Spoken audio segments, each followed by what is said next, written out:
Oke teman-teman, kita lanjut Herjai episode 57 part 1-nya ya. Sebelum itu, jangan lupa untuk subscribe, like, komen, dan share. Untuk kalian yang ingin menyaksikan episode-episode sebelumnya, dapat diklik di description box di bawah ya. Terima kasih. Episode sebelumnya menceritakan kalau Miran dan Azra mengalami kecelakaan. Miran pingsan. Reyhan dan Hazar terlihat sangat khawatir. Azra mengatakan, "Tetap tenang, jangan sentuh, ada luka di tubuhnya. Kamu bisa membunuhnya. Saya seorang dokter, saya melakukan pertolongan pertama, jangan khawatir." Selain itu, ada juga Hazar yang menelpon ambulan. Azize pun hanya bisa menangis dan melihat dari kejauhan. Fusun juga datang ke TKP kecelakaan. Fusun mengatakan kalau Miran tidak boleh mati karena bila Miran mati maka Fusun tidak akan mengetahui di mana putrinya. Fusun menyuruh anak buahnya untuk menelpon ambulan lagi. Azize ingin menghampiri Miran tetapi dihentikan oleh Fusun. Azize berkata pada Fusun kalau terjadi sesuatu pada Miran maka Fusun juga akan mati dengan kerinduan kepada anaknya yang belum diketahuinya. Miran pingsan dan bermimpi bertemu Reyhan. Reyhan bersama anak lelaki mereka. Kemudian ada seorang anak perempuan memanggil Miran ayah. Sepertinya itu adalah anak kembar mereka yang mati saat keguguran. Miran berjalan menghampiri anak perempuan itu. Tapi Miran kembali pada Reyhan. Kemudian Miran bangun dari pingsannya. Ambulan datang membawa mereka ke rumah sakit.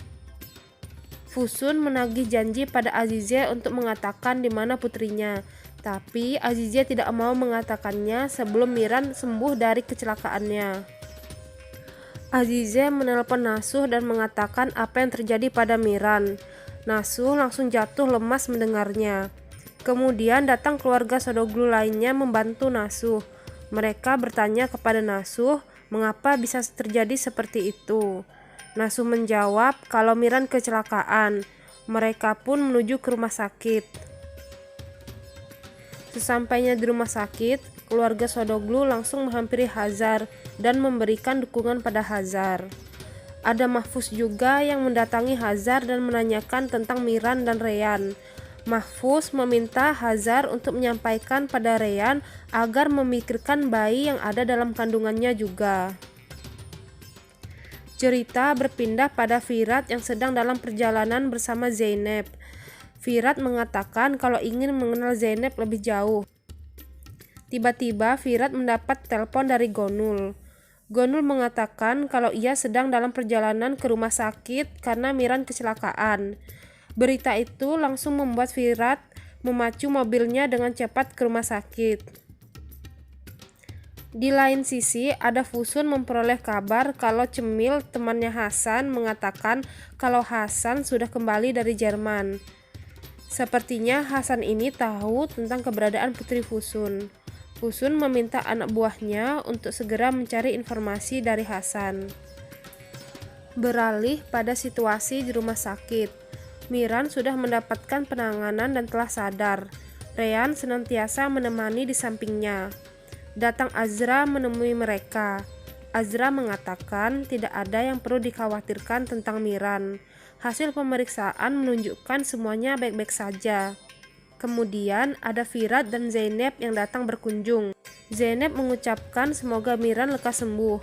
Kemudian Reyhan mengajak Zainab keluar untuk memberi Miran dan Firat privasi. Miran mengatakan kalau yang dialaminya bukanlah kecelakaan biasa. Truk itu sengaja melakukannya dan menargetkannya padanya. Miran tidak bisa mengelak karena roda mobil tiba-tiba terkunci. Miran juga mengatakan pada Firat kalau sehari sebelumnya ada yang menembaki mereka di kuburan. Miran meminta pada Firat untuk menemukan supir truk itu dan memeriksanya. Ada Hazar yang mendengarkan percakapan Miran dan Firat dari luar. Hazar menanyakan apa benar truk itu sengaja melakukannya. Belum sempat Miran menjawab, tiba-tiba datang Reyhan yang mengatakan kalau rumah sakit memperbolehkan Miran untuk pulang. Reyhan keluar kamar Miran dan bertemu dengan Azra.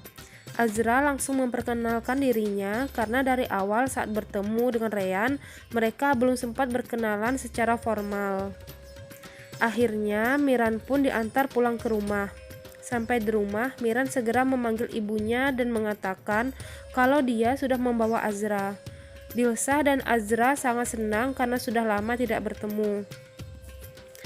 Dilsah kemudian melihat ke Miran yang masih kesakitan dan menanyakan apa yang terjadi.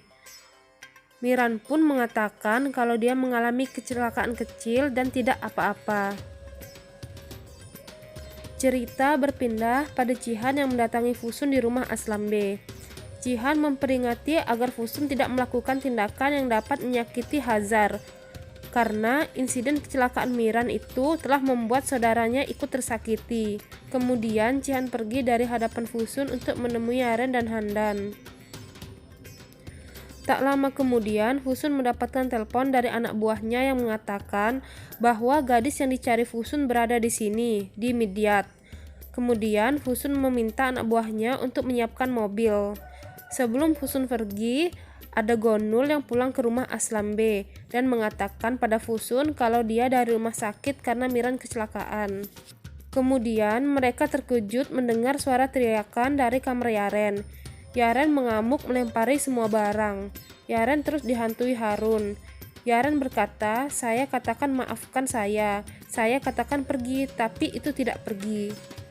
Ada Gonul yang menguping apa yang sedang terjadi dari luar kamar. Cerita berpindah pada Nasuh yang mencegat mobil Fusun. Nasuh sudah mencurigai apa yang dialami Miran bukanlah kecelakaan biasa. Nasuh menyeret Fusun keluar dari mobil dan menodongkan pistol di kepalanya. Nasuh kesal dan menembak salah satu anak buah Fusun. Nasuh berkata untuk jangan pernah lagi dekat dengan Mira dan keluarganya. Dan bila Fusun melakukan itu, maka Nasuh tidak akan membiarkannya hidup. Anak buah Fusun sudah siap menodongkan pistol pada Nasuh. Kemudian datang Virat yang membantu Nasuh dan meminta anak buah Fusun menjauhkan senjatanya dari Nasuh. Fusun berkata, "Aku bersumpah setiap orang yang mendukung Azize akan menjadi musuhku. Wanita yang tidak bermoral itu mencuri anak saya dari saya. Ini adalah ambisi untuk bayi saya karena saya tidak dapat memberinya ASI." Fusun pun pergi meninggalkan Virat dan Nasuh. Cerita berpindah pada Dilsah yang mendatangi Miran. Dilsah mengatakan kalau kecelakaan yang dialami Miran dan Azra pasti ulah Azize. Bertahun-tahun lalu saya membuat kesepakatan dengan Azize. Sebagai imbalannya atas perbudakanku, saya meminta Azize untuk memberi Azra kehidupan di luar sana. Reyhan mendapatkan telepon dari Azize. Azize menanyakan kabar Miran.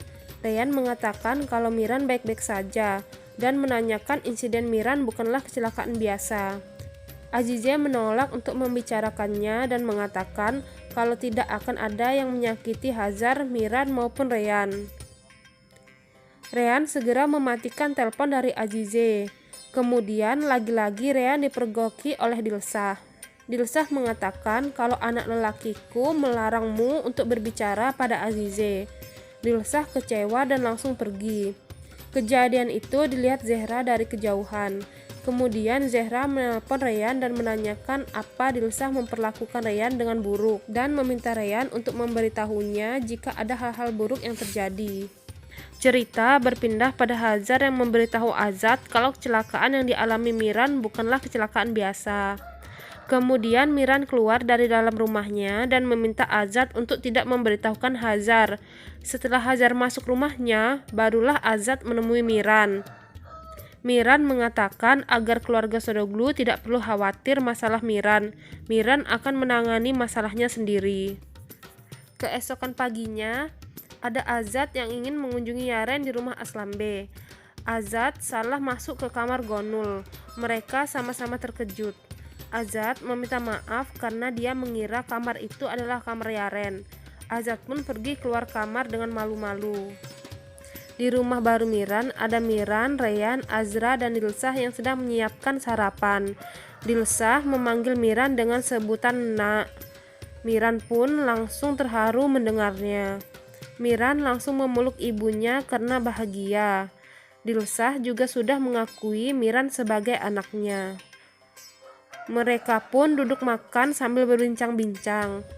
Ryan mengatakan kalau Azra adalah seorang dokter kandungan. Miran bertanya pada Azra, apakah kegiatan yang akan dilakukannya hari ini. Azra menjawab kalau dia akan mengunjungi Bibi Azize. Semua orang terkejut mendengarnya. Mereka hanya berpandangan dan tidak ada yang mengatakan satu patah kata pun. Ada Fusun yang sampai di suatu tempat dan mendatangi seorang gadis. Fusun mengira gadis itu adalah putrinya. Kejadian ulang menceritakan kalau Mahmud telah melakukan perintah Azize untuk memberikan informasi palsu kepada anak buah Fusun tentang keberadaan putri Fusun. Mahmud juga telah menyelidiki TKP kematian Harun dan mengatakan ada 2 tembakan dilepaskan dari pistol Harun dan ada sidik jari. Jadi itu bukanlah bunuh diri. Dan mengatakan kalau bukan Cihan yang berada di TKP karena Cihan sedang berada di rumah Sodoglu saat itu. Azize mengatakan berarti Cihan sedang mengawasi pembunuhnya. Cerita kembali pada Fusun yang sedang mendengarkan penjelasan dari gadis itu. Sepertinya Fusun menyadari kalau gadis itu bukanlah gadis yang dicarinya. Fusun pun pergi meninggalkan gadis itu. Ada Miran yang mendapatkan telepon dari Virat. Virat mengatakan bahwa dia telah menyelidiki kecelakaan Miran, dan Virat mengatakan kalau hasil pemeriksaan polisi adalah murni kecelakaan. Tapi Miran tidak percaya begitu saja dan mengatakan akan mengurusnya sendiri. Miran pun menutup telepon dari Virat.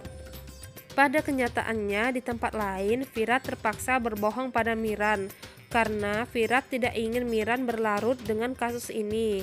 Ryan pun masih hamil dan tidak ingin tangan Miran berlumuran darah dibuatnya. Virat sedang menginterogasi supir truk itu. Supir truk itu mengatakan dia dibayar untuk melakukan rencana itu. Tapi supir truk itu tidak tahu detail siapa dalang di balik semua itu. Virat memerintah anak buahnya untuk membawa pergi supir truk itu ke perbatasan dan meminta supir truk itu untuk jangan pernah kembali. Saat perjalanan, supir truk itu melompat kabur dari dalam mobil. Kemudian anak buah Virat lari mengejarnya. Selesai sudah ringkasan part 1-nya ya. Untuk kalian yang ingin mengetahui cerita sebelumnya, dapat klik link di description box di bawah. Terima kasih.